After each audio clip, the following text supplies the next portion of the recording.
তাহলে আমরা যেটা বলি কথা রাখি, এটা বিশ্বাস করেছেন তো?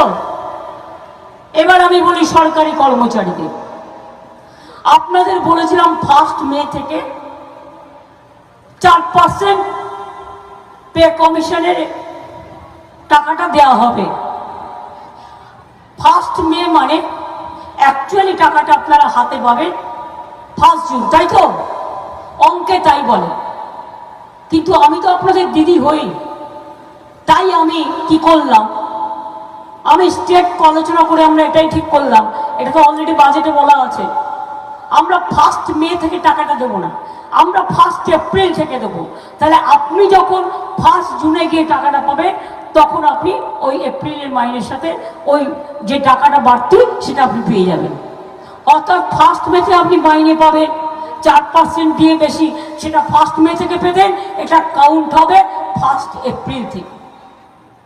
কি খুশি কি খুশি না? খুশি কি খুশি না? কি স্বরূপ কত বাড়লো? 1 মাসে তাহলে বেশি বাড়তি হলে কত হলো? অনেক বাড়ে। যাক, সবার মুখে হাসি থাকুক, আমি এটুকুই চাই, আর কিছু না। আমার ক্ষমতার মধ্যে থাকলে আমি করে দেবো, ক্ষমতার মধ্যে না থাকলে আমি কোথায় পাবো?